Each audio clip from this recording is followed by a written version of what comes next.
Hello नमस्कार दोस्तों, कैसे हैं आप लोग? उम्मीद करते हैं कि अच्छे होंगे। देखिए दोस्तों, आज हम 9th क्लास करवा रहे हैं, ठीक है? बिहार जीविका का 9th क्लास हमारी 9वां क्लास है, ठीक है? आप लोग अगर पिछले 8 वीडियो मतलब 8 क्लास करवा दिए हैं, अगर वो पढ़ चुके हैं तो आपका रिजल्ट होगा। अगर नहीं पढ़े हैं तो आपका रिजल्ट नहीं होगा, क्योंकि जो क्वेश्चन मैं करवा दिया हूँ वहीं से क्वेश्चन आएगा, ठीक है? और सिलेक्टेड क्वेश्चन और प्रीवियस ईयर क्वेश्चन सभी एनालिसिस करके हम सेलेक्ट किए थे क्वेश्चन, ठीक है?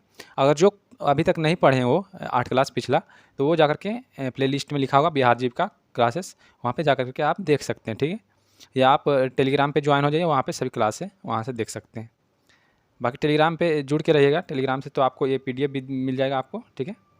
और बाकी इन्फॉर्मेशन वहीं मिलते रहता है, यूनिवर्सिटी का, वैकेंसी का जो पढ़ाता हूँ वो सभी अपडेट आपको टेलीग्राम पे ही मिलते रहता है। तो टेलीग्राम से ज़रूर जुड़ जाइएगा, टेलीग्राम का लिंक हम डिस्क्रिप्शन में दे देंगे। और जो नए स्टूडेंट जुड़ रहे हैं वो चैनल को सब्सक्राइब कर लीजिएगा और वीडियो को लाइक शेयर कर दीजिएगा, ताकि आपको बेहतर अगर रिजल्ट लेना है तो आप लोग ये जो क्लास करवाते हैं वो ज़रूर करिएगा, ठीक है? तो चलिए हम शुरू करते हैं बिना देर किए हुए। अगर जिनको पढ़ना है वो पढ़िए, अगर जो नहीं पढ़िएगा आप लोग तो फिर आपका रिजल्ट नहीं होगा, ठीक है? पढ़ना तो पड़ेगा, यहाँ पढ़ लीजिए, कहीं और पढ़िए, पढ़ना पड़ेगा, ठीक है? तो चलिए हम शुरू करते हैं। देखिए पहला क्वेश्चन क्या पूछ रहा है, थोड़ा सा ब्राइटनेस बढ़ा देते हैं। देखिए क्वेश्चन पहला पूछ रहा है कि मतलब 26 नंबर क्वेश्चन है। देखिए, बिहार मुख्यमंत्री SC/ST उद्यमी योजना के तहत कितनी वित्तीय सहायता प्रदान की जाती है, बताइए? बिहार मुख्यमंत्री SC/ST उद्यमी योजना के तहत कितनी वित्तीय सहायता प्रदान की जाती है? ये सब क्वेश्चन VVI क्वेश्चन है और ये सब क्वेश्चन पूछा गया क्वेश्चन बिहार जीविका में, ठीक है? तो यही सब क्वेश्चन आपको पूछा जाएगा, इससे बाहर नहीं आने वाला है। जो क्वेश्चन मैं करवा रहा हूँ, डेली 25 क्वेश्चन करवाता हूँ, ज़्यादा नहीं करवाता हूँ। ये ज़्यादा इसीलिए नहीं करवाता हूँ कि आप लोग को कोई प्रॉब्लम ना हो याद करने में। मान लीजिए 100 क्वेश्चन करवा देंगे, आपको याद ही नहीं होगा, तो इसीलिए थोड़ा थोड़ा करवा रहे हैं ताकि आपको याद हो जाए, ठीक है? चलिए बताइए, ऑप्शन है 5 लाख, 8 लाख, 10 लाख या 15 लाख। देखिए बता देते हैं आपको कि इस योजना में 5 लाख रुपये सब्सिडी के रूप में और 5 लाख रुपये ब्याज मुक्त ऋण के रूप में दिए जाते हैं। तो यानी टोटल 10 लाख रुपये दिए जाते हैं, ठीक ठीक है? बिहार वाले मुख्यमंत्री SC/ST उद्यमी योजना के तहत आपको 10 लाख रुपये दिए जाते हैं। चलिए अगले क्वेश्चन पर चलते हैं। क्वेश्चन नंबर 27 क्या कर रहा है, देखिए, बिहार मुख्यमंत्री कन्या उत्थान योजना के तहत लड़की के जन्म पर कितनी राशि दी जाती है, बताइए? बिहार मुख्यमंत्री कन्या उत्थान योजना के तहत लड़की के जन्म पर कितनी राशि दी जाती है? 2,000, 5,000, 10,000 या 1,000? बताइए इसका आंसर। देखिए, जो इस योजना के तहत जन्म के समय यानी 2,000 रुपये, लड़की अगर जन्म लेती है तो 2,000 रुपये 1 वर्ष का होने पर आधार पंजीकरण के बाद आपको 1,000 दिए जाते हैं, ठीक है? शुरू में जब जन्म लेती है तो 2,000 और 1 वर्ष के बाद आपको 1,000 रुपये दिए जाते हैं, 1 साल के बाद, ठीक है? और जिसे बाद में बढ़ाया गया दस्तावेज में दी गई जानकारी के अनुसार आपको 5,000 रुपये, कुल 5,000 रुपये दिए जाते हैं, ठीक है? तो आपका इसका आंसर हो जाएगा, जन्म के समय पूछ रहा है तो आपका 2,000 हो जाएगा, ठीक है? ए हो जाएगा। चलिए अगले क्वेश्चन पर चलते हैं। क्वेश्चन नंबर 28 क्या कर रहा है, स्मार्ट सिटी मिशन का उद्देश्य क्या है, बताइए? स्मार्ट सिटी मिशन का उद्देश्य क्या है? 100 शहरों का विकास करना, सभी गाँवों के को स्मार्ट बनाना, सभी शहरों में मुफ्त वाईफाई देना या केवल मेट्रो शहरों का विकास करना? 28 नंबर का क्या होगा, देखिए, इस मिशन के उद्देश्य है 100 भारतीय शहरों को स्मार्ट शहरों में बदलना, जो अपने नागरिकों को बेहतर जीवन स्तर और स्वच्छ वातावरण प्रदान करे। तो इसका आंसर हो जाएगा आपका ए, 100 शहरों का विकास करना, ठीक है? चलिए अगले क्वेश्चन पर चलते हैं। अगला क्वेश्चन कर रहा है, डिजिटल इंडिया मिशन की शुरुआत, डिजिटल इंडिया मिशन की शुरुआत कब हुई? तो इसका ऑप्शन है 2014, 2015, 2016, 2017। तो देखिए, डिजिटल इंडिया मिशन की शुरुआत आपको इस मिशन का उद्देश्य भारत के को डिजिटल रूप से सशक्त समाज और ज्ञान अर्थव्यवस्था में बदलना है, ठीक है? और इसकी शुरुआत 1 जुलाई 2015 को हुई थी। तो इसका आंसर आपका हो जाएगा 2015, बी ऑप्शन हो जाएगा, ठीक है? चलिए अगले क्वेश्चन पर चलते हैं। अगला क्वेश्चन क्या कर रहा है, देखिए, अगला क्वेश्चन कह रहा है कि प्रधानमंत्री फसल बीमा योजना PMFBY का उद्देश्य क्या है, बताइए? प्रधानमंत्री फसल बीमा योजना का उद्देश्य क्या है? किसानों की आय दोगुनी करना, कृषि उत्पादन वृद्धि करना, आप आपदाओं से फसल को होने वाले नुकसान की भरपाई करना या किसानों को मुफ्त बीज उपलब्ध कराना? तो ये इसका आंसर, तो आपका इसका आंसर हो जाएगा आपदाओं से फसल को होने वाले नुकसान की भरपाई करना, ठीक है? यह योजना प्राकृतिक आपदाओं, कीटों और बीमारियों के कारण फसल खराब होने की स्थिति में किसानों को बीमा कवर और वित्तीय सहायता प्रदान करती है। तो इसका आंसर आपका हो जाएगा सी, आपदाओं फसल होने की वाले नुकसान को भरपाई करना, ठीक है? चलते हैं अगले क्वेश्चन पे। देखिए अगला क्वेश्चन कह रहा है कि आपका स्मार्ट अप इंडिया योजना का लक्ष्य क्या है, बताइए? स्मार्ट अप इंडिया योजना का लक्ष्य क्या है? केवल आईटी कंपनियों को बढ़ावा देना या नए उद्यमों को बढ़ावा देना, या विदेशी निवेश को आकर्षित करना, या सरकारी कंपनियों का निजीकरण करना होता है इसका आंसर। देखिए, इसका उद्देश्य देश में स्टार्टअप्स और नई उद्यमशीलता को बढ़ावा देने के लिए एक मजबूत पारिस्थितिकी तंत्र का निर्माण करना है। ठीक है, तो इसका आंसर हो जाएगा नए उद्यमों का बढ़ावा देना। ठीक है, तो ये आंसर बी हो जाएगा, नए उद्यमों का बढ़ावा देना। ठीक है, चलिए अगले क्वेश्चन पर चलते हैं।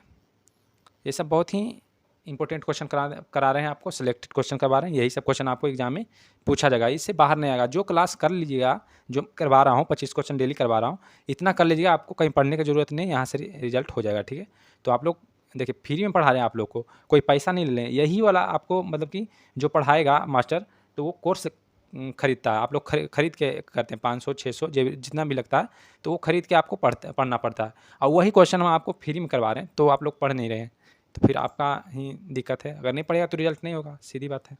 चलिए बताइए, प्रधानमंत्री वय वंदन योजना किसके लिए है? युवा उद्यमी के लिए, वरिष्ठ नागरिक के लिए, किसान के लिए, या महिलाएं के लिए? देखिए, यह 60 वर्ष और उससे अधिक आयु के वरिष्ठ नागरिकों के लिए एक पेंशन योजना है, जो उन्हें एक निश्चित ब्याज दर पर नियमित आय प्रदान करती है। तो इसका आंसर हो जाएगा वरिष्ठ नागरिक। प्रधानमंत्री वय वंदन योजना वरिष्ठ नागरिक के लिए है, बी आंसर हो जाएगा वरिष्ठ नागरिक। सॉरी, यहाँ पे वरिष्ठ नागरिक हो जाए। चलिए अगले क्वेश्चन पे चलते हैं। क्वेश्चन नंबर 33 क्या कर रहा है? सौभाग्य योजना किससे संबंधित है? बताइए, सौभाग्य योजना किससे संबंधित है? तो सभी घरों के विद्युतीकरण से, लड़कियों की शादी के लिए वित्तीय सहायता से, या मुफ्त स्वास्थ्य जांच से, या ग्रामीण सड़कों का निर्माण से? बताइए इसका आंसर। देखिए, ये जो क्वेश्चन है सौभाग्य योजना किससे संबंधित है, तो ये इसका आंसर होगा सभी घरों का विद्युतीकरण से, क्योंकि प्रधानमंत्री सहज बिजली हर घर योजना का उद्देश्य देश के सभी ग्रामीण और शहरी क्षेत्रों के लिए सभी घरों में बिजली पहुंचाना था। तो इसका आंसर हो जाएगा आपका ए, सभी घरों का विद्युतीकरण। चलिए अगले क्वेश्चन पर चलते हैं। देखिए, क्वेश्चन नंबर 34 का है, गोबर धन योजना का मुख्य उद्देश्य क्या है? तो गोबर धन योजना का मुख्य उद्देश्य क्या है? तो इसका आंसर आपका क्या हो जाएगा? देखिए, डेयरी फार्मिंग का बढ़ावा देना, या गांवों को स्वच्छ बनाना, या जैविक खेतों की बढ़ावा देना, या पशुओं के लिए बीमा प्रदान करना। तो इसका आंसर आपका हो जाएगा गांवों को स्वच्छ बनाना और अपशिष्ट से ऊर्जा उत्पन्न करना। देखिए, इसका पूरा नाम galvanising organic bio agro resources धन है। ठीक है, इसका उद्देश्य पशुओं के गोबर और खेतों के ठोस अपशिष्ट को खाद, बायोगैस और बायो सीएनजी में बदलना है। तो इसका आंसर आपका हो जाएगा बी, गाँवों को स्वच्छ बनाना और अपशिष्ट ऊर्जा उत्पन्न करना। ठीक है, इसका आंसर बी हो जाएगा। चलिए अगले क्वेश्चन पर चलते हैं। क्वेश्चन नंबर अगला पूछ रहा है कि बिहार राज्य फसल सहायता योजना के तहत 20% से अधिक फसल क्षति पर प्रति हेक्टेयर कितनी सहायता राशि दी जाती है? बताइए। 35 का क्वेश्चन क्या होगा? देखिए, इस योजना के तहत 20% तक की क्षति पर 7500 प्रति हेक्टर, और 20% से अधिक की क्षति पर 10,000 की प्रति हेक्टर की अधिकतम की सहायता दी जाती है। ठीक है, तो इसका आंसर आपका हो जाएगा 10,000। ठीक है, बी हो जाएगा 10,000। चलिए अगले क्वेश्चन पर चलते हैं। क्वेश्चन नंबर आपका हो जाएगा 36। बताइए, श्यामा प्रसाद मुखर्जी रर्बन मिशन यानी SPMRM किसका उत्तराधिकारी है? बताइए, श्यामा प्रसाद मुखर्जी रूबन मिशन यानी SPMRM की किसका उत्तराधिकारी है? मनरेगा की है, NRLM का है, PURA का है, MGSY का है? तो इसका आंसर आपका क्या होगा? देखिए, इसका आंसर हो जाएगा आपका PURA। इसका फुल फॉर्म होता है प्रोविजन ऑफ अर्बन अमेनिटीज होता है, अमेनिटीज। सॉरी, इसका हम पढ़ नहीं पा रहे हैं, इसका AMENITIES। इंग्लिश मेरा कमज़ोर है, अमेनिटीज टू रूरल एरिया। ठीक है, इंग्लिश मेरा कमज़ोर है, हंसी मजाक मत लीजिएगा, क्योंकि हम हिंदी मीडियम से पढ़े हुए हैं, इसलिए इंग्लिश मेरा बहुत ही कमज़ोर है, एकदम ना के बराबर है। ठीक है, चलिए अगले क्वेश्चन पर चलते हैं। इसका आंसर सी हो जाएगा 37 नंबर है कि आपका बिहार स्टूडेंट क्रेडिट कार्ड योजना के तहत उच्च शिक्षा के लिए अधिकतम कितना ऋण प्रदान किया जाता है? बताइए, बिहार स्टूडेंट क्रेडिट कार्ड योजना के तहत उच्च शिक्षा के लिए अधिकतम कितना ऋण प्रदान किया जाता है? 2 लाख, 4 लाख, 5 लाख, 10 लाख? आप लोग लिए हैं ना स्टूडेंट क्रेडिट कार्ड, मतलब कि पढ़ने के लिए सरकार 4 लाख रुपया देते हैं, आपको पता होगा। अगर नहीं पता तो आपको हम बता देते हैं कितना रुपया मिलता है। देखिए, इसमें 4 लाख रुपये मिलता है। यह योजना 12वीं पास छात्रों को उच्च शिक्षा प्राप्त करने के लिए 4 लाख रुपये तक का शिक्षा ऋण प्रदान करती है, जिसकी गारंटी राज्य सरकार देती है। तो ये 4 लाख रुपया जो देती है सरकार पढ़ने के लिए, वो वापस मांगती है। ये मत समझिएगा फ्री में देती है, वो वापस आपको करना होता है। ठीक है, थोड़ा समय दे देती है सरकार, 5 से 6 साल, आपको वापस करना है, ठीक है। और इसमें ब्याज भी जुड़ता है, अगर आप लोग पैसा नहीं देते हैं तो ब्याज भी जोड़ के दिया जाता, मतलब ब्याज जोड़ के लेता है, ठीक है। तो ये मत समझिए कि फ्री में देता है सरकार। स्वर शिक्षा अभियान ऐसे है कि किस आयु वर्ग बच्चों के लिए है, बताइए। 3 से 10 वर्ष, 6 से 14 वर्ष, 5 से 12 वर्ष, 6 से 12 वर्ष, बताइए इसका आंसर क्या होगा। देखिए दस्तावेज के अनुसार यह 6 वर्ष से 12 वर्ष की आयु के सभी बच्चों के लिए, हालांकि सामान्यतः यह 6 से 14 वर्ष के लिए था। दिए गए टेक्स्ट के आधार पर उत्तर डी सही है। तो मतलब इसका आंसर हम निकालें तो इसका आंसर 6 से 12 आ रहा है, लेकिन 6 से 12 नहीं होना चाहिए, 6 से 14 वर्ष का होना चाहिए, ठीक है। 6 से 14 वर्ष हम भी पढ़े थे पहले, अभी जो गूगल में हम देख रहे हैं तो इसका आंसर आपका 6 से 12 दिखा रहा है। तो अब क्या मारिएगा, इसका आंसर आप लोग बताइएगा, ठीक है। इसका आंसर हम कन्फ्यूजन में 6 से 12 मारे या 6 से 14, ऐसे तो हमको ज़्यादा चांस, यानी 70% चांस आपको लग रहा है हमको कि ये 6 से 14 वर्ष होगा। तो आप लोग इसका आंसर आप लोग कमेंट करके बताइएगा, ठीक है। चलिए अगले क्वेश्चन पे चलते हैं। क्वेश्चन नंबर 39 है कि हृदय योजना किससे संबंधित है, बताइए। हृदय योजना किससे संबंधित है। हृदय रोगियों के मुफ्त इलाज से, ऐतिहासिक धरोहर वाले शहरों से, या बच्चों के स्वास्थ्य से, या ग्रामीण विकास से, बताइए इसका आंसर क्या होगा। देखिए इसका पूरा नाम हो जाता है heritage city development and augmentation योजना, ठीक है। यानी इसका उद्देश्य ऐतिहासिक महत्व के शहरों की विरासत को संरक्षित और पुनर्जीवित करना है। तो इसका आंसर हो जाएगा आपका बी, ऐतिहासिक धरोहर वाले शहरों का विकास करना, ठीक है। हृदय योजना का संबंध है इससे। चलिए अगले क्वेश्चन पर चलते हैं। Question number 40। क्वेश्चन नंबर 40 का रहा है कि महिला किसान सशक्तिकरण योजना यानी MKSP किस मिशन का एक उपघटक है, बताइए। राष्ट्रीय स्वास्थ्य मिशन, राष्ट्रीय ग्रामीण आजीविका मिशन, या स्वच्छ भारत मिशन, या खाद्य सुरक्षा मिशन, बताइए। 40 का आंसर आपका क्या होगा। देखिए यह NRLM का एक उपघटक है जिसका उद्देश्य कृषि में महिलाओं की भागीदारी और उत्पादकता को बढ़ाना है। तो इसका आंसर आपका बी हो जाएगा, राष्ट्रीय ग्रामीण आजीविका मिशन, ठीक है। बी हो जाएगा, राष्ट्रीय ग्रामीण आजीविका मिशन, NRLM, ठीक है। चलिए अगले क्वेश्चन पे चलते हैं। क्वेश्चन नंबर 41 का रहा कि 7 निश्चय योजना किस राज्य सरकार द्वारा शुरू की गई है, बताइए। 7 निश्चय योजना किस सरकार द्वारा शुरू की गई है। उत्तर प्रदेश, मध्य प्रदेश, बिहार, राजस्थान। इसका आंसर आप लोग बताइए, इसका आंसर क्या होगा। देखिए इसका आंसर आपका हो जाएगा, यह बिहार सरकार की एक प्रमुख पहल है जिसके तहत विकास के 7 लक्ष्यों को प्राप्त करने का संकल्प लिया गया है, जैसे कि आर्थिक हल, युवाओं का बल, ठीक है। तो इसका आंसर आपका हो जाएगा बिहार, ठीक है। चलिए अगले क्वेश्चन पर चलते हैं। क्वेश्चन नंबर 42 क्या कर रहा है, देख लेते हैं। क्वेश्चन नंबर 42 करा कि बिहार में मुख्यमंत्री निश्चय स्वयं सहायता भत्ता योजना के तहत बेरोजगारों युवाओं को कितनी राशि दी जाती है, बताइए। बिहार में मुख्यमंत्री निश्चय स्वयं सहायता भत्ता योजना के तहत बेरोजगार युवाओं को कितनी राशि दी जाती है। 500, 1000, 1500 या 2000। तो इसका आंसर क्या होगा। देखिए इसका आंसर हो जाएगा आपका 1000 रुपया, ठीक है। 1000 रुपया 20 से 25 वर्ष की आयु के बेरोजगार युवाओं को रोजगार खोजने दौरान वित्तीय सहायता के लिए 2 साल तक दिया जाता है। तो इसका आंसर आपका हो जाएगा 1000 रुपया दिया जाता है। तो इसका आंसर बी हो जाएगा, ठीक है। चलिए अगले क्वेश्चन पर चलते हैं। क्वेश्चन नंबर 43 क्या कह रहा है। क्वेश्चन नंबर 43 का रहा है कि केंद्र और राज्य के बीच फंडिंग का अनुपात समान राज्यों के लिए क्या था। 50 से 50, या 60 से 40 अनुपात, या 75 से 25, या 90 से 10।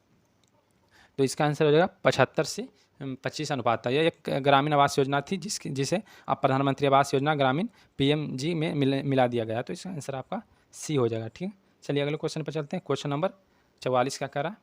क्वेश्चन नंबर 44 का रहा है कि राष्ट्रीय आविष्कार अभियान का लक्ष्य क्या है। छात्रों को विज्ञान और गणित के प्रति रुचि पैदा करना, नया स्टार्टअप को बढ़ावा देना, ऐतिहासिक स्मारकों को संरक्षण करना, या खेल प्रतिभाओं का खोजना, बताइए इसका आंसर क्या होगा। देखिए इसका आंसर होगा छात्रों में विज्ञान और गणित के प्रति रुचि पैदा करना। इस अभियान का उद्देश्य स्कूली बच्चों में विज्ञान, गणित और प्रौद्योगिकी की प्रति जिज्ञासा और रचनात्मकता को बढ़ावा देना है। तो इसका आंसर आपका हो जाएगा सी, ऐतिहासिक स्मारक, सॉरी इसका आंसर हो जाएगा आपका बी, नए स्टार्टअप को बढ़ावा देना, ठीक है। सॉरी इसका ये हो जाएगा छात्रों को विज्ञान और गणित के प्रति रुचि पैदा करना, ठीक है। चलिए अगले क्वेश्चन पर चलते हैं। क्वेश्चन नंबर 45 क्या कर रहा है। उड़ान योजना का उद्देश्य क्या है, बताइए। उड़ान योजना का उद्देश्य क्या है। तो उड़ान योजना का उद्देश्य है इंजीनियरिंग कॉलेज का लड़कियों का नामांकन बढ़ाना, ठीक है। इंजीनियरिंग कॉलेजों को लड़कियों का नामांकन बढ़ाना, इसका बी आंसर हो जाएगा। उड़ान योजना का उद्देश्य यह CBSE द्वारा शुरू की गई एक पहल है जिसका उद्देश्य प्रतिष्ठित इंजीनियरिंग कॉलेज में लड़कियों को कम नामांकन की समस्या का समाधान करना है, ठीक है। तो इसका आंसर आपका बी हो जाएगा। चलिए अगले क्वेश्चन पर चलते हैं। क्वेश्चन नंबर 46 का रहा है कि भारत का पहला कंप्यूटर कहाँ स्थापित किया गया था, बताइए। भारत का पहला कंप्यूटर कहाँ स्थापित किया गया था। दिल्ली, IIT दिल्ली में, या ISSC बेंगलोर में, या भारतीय सांख्यिकी संस्थान कोलकाता में, या भाभा परमाणु अनुसंधान मुंबई में। देखिए इसका आंसर आपका हो जाएगा भारतीय सांख्यिकी संस्थान कोलकाता में किया गया था, ठीक है। पहला कंप्यूटर कहाँ स्थापित किया गया, तो ये भारतीय सांख्यिकी संस्थान कोलकाता में किया गया था। और ये 1993 में और पहला इलेक्ट्रॉनिक कंप्यूटर HEC 2M यानी 1956 में, और ISI कोलकाता में स्थापित किया गया था। तो इसका आंसर हो जाएगा आपका सी, और ये 1953 में स्थापित किया गया था, ठीक है।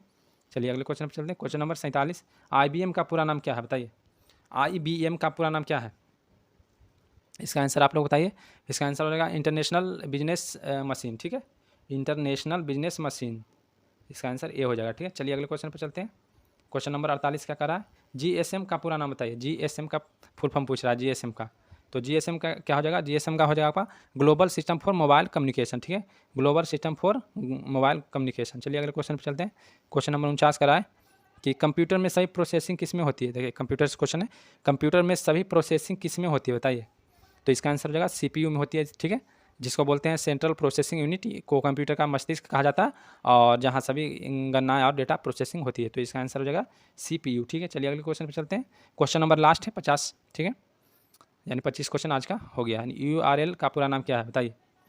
URL का पूरा नाम क्या है, यूनिफॉर्म रिसोर्स लोकेटर हो जाएगा, ठीक है। इसका आंसर हो जाएगा ये यूनिफॉर्म रिसोर्स लोकेटर। तो 50 क्वेश्चन 25 क्वेश्चन आप आज करवा दिए हैं, ठीक है। और यहीं से क्वेश्चन आएगा, यहाँ से बाहर नहीं आएगा। बिहार जीविका में जो भी फॉर्म भरे हैं और उसका तैयारी कर रहे हैं, तो आप लोग यहीं से पढ़िएगा, यहाँ से एकदम 99% श्योर है कि आपका रिजल्ट हो जाएगा, ठीक है। क्योंकि आप लोग नहीं पढ़िएगा तो फिर रिजल्ट नहीं होगा, ठीक है। तो आप लोग चैनल पर नहीं तो चैनल को सब्सक्राइब कर लीजिए और वीडियो को लाइक शेयर कर दीजिएगा, और टेलीग्राम से जरूर जुड़ जाएगा। टेलीग्राम का लिंक हम दे देंगे डिस्क्रिप्शन में। तो फिर मिलते हैं अगले वीडियो में, तब तक के लिए धन्यवाद।